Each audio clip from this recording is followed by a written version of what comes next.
Merci, Monsieur le Président.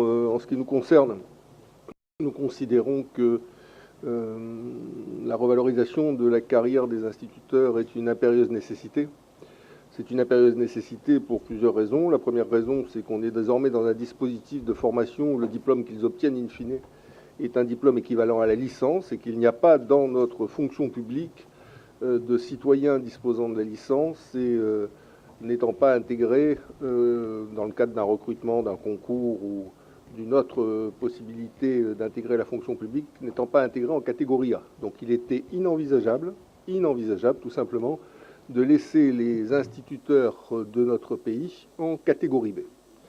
La deuxième chose, le deuxième objectif que nous devions poursuivre, c'est maintenir un écart entre les professeurs des écoles et les instituteurs. Parce que les professeurs des écoles sont recrutés au niveau master, et même si un effort a été fait en ce qui concerne les instituteurs, ils sont recrutés au niveau licence. C'est ce qui nous a conduit à proposer une grille de catégorie A qu'on appellera A1 pour la différencier de celle applicable aux professeurs des écoles qui est A2. Et enfin, troisième élément, il fallait bien sûr être attentif à ce que ces grilles puissent se compléter de manière harmonieuse, que les uns et les autres ne se retrouvent pas en situation de disparité de traitement ou d'accélération de carrière qui aurait été considérée comme inéquitable. Et donc pour cette raison-là, nous avons ajusté le dispositif en prévoyant deux choses. La première chose, c'est que l'indice de départ stagiaire devenait l'échelon numéro 1. Et puis la deuxième chose, c'est que les durées d'avancement étaient harmonisées entre professeurs des écoles et instituteurs.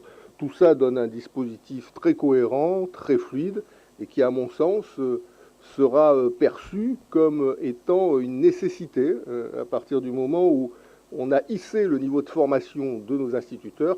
Il était indispensable de faire en sorte que, en ce qui concerne leur grille indiciaire et leur corps d'appartenance, ils soient hissés aussi. Alors bien sûr, on aurait pu nous dire, ce que certains nous ont dit dans cette procédure, oui, mais vous auriez pu appliquer aux enseignants uniquement ceux qui sont dans le nouveau cursus de formation et qui ont la licence à être intégrés en catégorie A, et puis ceux qui sont aujourd'hui dans le corps des instituteurs restant en catégorie B. Bon, on a déjà deux corps, un corps d'instituteurs, un corps de professeurs des écoles. On aurait rajouté une troisième catégorie, je crois que ça aurait été fortement discriminatoire et totalement inadapté. Donc voilà pourquoi nous avons considéré que non seulement les nouveaux entrants devaient bien sûr être intégrés en catégorie A, mais également que l'ensemble des instituteurs de catégorie B devaient, lorsqu'ils changeront d'échelon, être intégrés dans la nouvelle grille de catégorie A. Et il n'y a aucun bricolage d'aucune sorte, il y a juste la prise en considération de ce que nous appelons chez nous les premiers soldats en première ligne du destin commun du pays. Nous passons à l'examen de l'amendement numéro 7. À main levée, qui est pour? Qui est contre?